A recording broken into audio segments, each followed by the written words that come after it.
విశాఖలో మత్స్యకార కుటుంబాల్లో విషాద ఛాయలు అలుముకున్నాయి. చేపల వేటకని సముద్రంలోకి వెళ్లిన 7గురు జాలారలో గల్లంతైన సంగతి తెలిసింది. ఇందులో ఒకరైన బోటు ఓనరు కారే చిన్న అదృష్టవశాత్తు ఒడ్డుకు రాగా మిగతా 6గురు కోసం విస్తృతమైన గాలింపు చర్యలు జరుగుతున్నాయి. నేవీ హెలికాప్టర్లు, పలు బోట్లలో గజ ఈతగాల సహకారంతో అధికార యంత్రాంగం, కోస్ట్ గార్డ్ సిబ్బంది సముద్రంలో జల్లెడ పడుతున్నారు.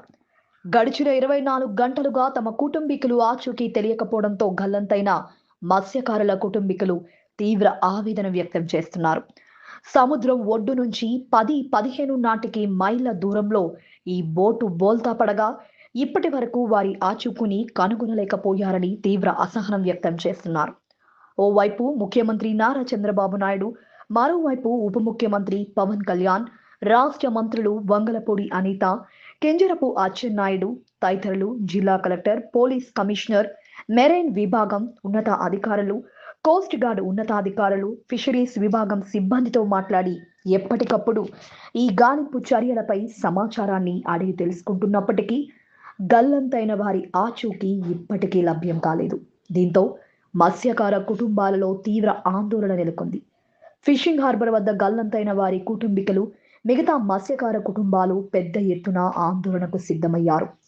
ఓవైపు ఏడుపులు, ఆవేదనలు, ఆక్రందనలు చెందుతూనే మరోవైపు ఆందోళన కూడా చేపడుతున్నారు. దీంతో ఇక్కడ పరిస్థితి ఉద్రిక్తకరంగా మారింది. సమాచారం పూర్తిగా రాలేదు. ఇప్పటి వరకు ఎవరికి మైండ్ సమాచారం రాలేదు. ఒక ఇద్దరు వరకు సేవం చేస్తుంది. అందరూ ఓటు పట్టుకుంటూ వెళ్ళాలని తెలుస్తుంది. ఎదుగుతున్నారు. చూద్దాం, భగవంతుడి మీద మనం భరోసా తెచ్చుకొని ధైర్యంగా ఉందాం. వాళ్ళందరూ క్షేమంగా రావాలని కోరుతున్నాం. అంతేగాని ఇక్కడ లేనిపోయి భయాలను సృష్టించి లేనిపోయిన ఇంట్రెస్ట్ క్రియేట్ చేయడం ఏం జరగకుండా ఇక్కడ కావాల్సింది ఇక వాదార్పు. అర్థమైందా? రాజకీయాలు కాదు కావాల్సింది, వాదార్పుకోవడానికి ట్రై చేయండి. అధైర్యపడకండి, క్షేమం వస్తారనే చూద్దాం. మనకి ఏదైనా సరే ఆ సమాచారం పూర్తిగా వచ్చే మనకి నెగిటివ్ ఆలోచనలు వద్దు. దయచేసి అందరం కూడా క్షేమంగా ధైర్యంగా ఉండండి. అందరం క్షేమంగా రావాలని కోరుతున్నాం. మొత్తం ఎవరెవరికైతే తెలిసిన అందరూ కూడా క్షేమంగా రావాలని కోరుకుంటున్నాం.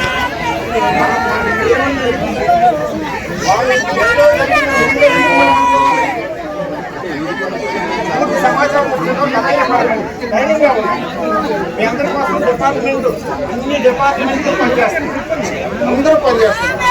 ఇక్కడికి వస్తే ఏం పని అవుతుంది ఒకసారి చెప్పండి. నేను ఇక్కడ ఉన్నాను, ఇక్కడ ఉండి అలా కాదు. ఇప్పుడు వాళ్ళు యూత్ కనీసం ఒక 7-8 గంటలు ఈతగలుగుతారు, కానీ సోరెటు వైపు తెలియదు. వాళ్ళకి అటైనా ఈదొచ్చు, ఇటైనా ఈదొచ్చు.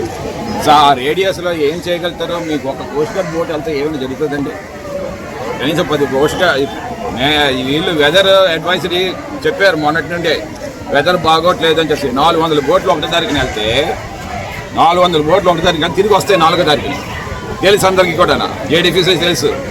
మరి వాళ్ళు ఏం చేయాలి? ఈ మ్యారిటైమ్ చెప్పింది కదా అని చెప్పేసి ముందు ఇండియన్ కోస్ట్ గార్డ్ అక్కడ అన్ని ప్లేస్ చేయాలి కదా. ఎందుకైనా మంచిది, ఏదైనా జరగచ్చు. మీరు ఏమో వచ్చినప్పుడు ఏమో కాదు. From your side prove your self that yes we are very much valuing the life of the fisherman అని చెప్పేసి చూపించడం కోసమైనా చేయండి పని.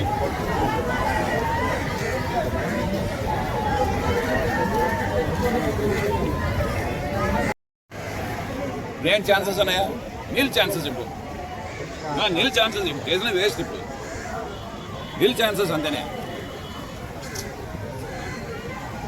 మత్స్యకారుల లైఫ్కి వాల్యూ లేకుండా పోయింది అంతేనే.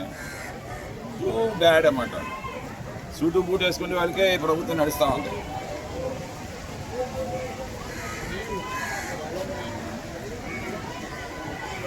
మన 4 హెలికాప్టర్ తిరిగితే దొరికారు మన వాళ్ళు.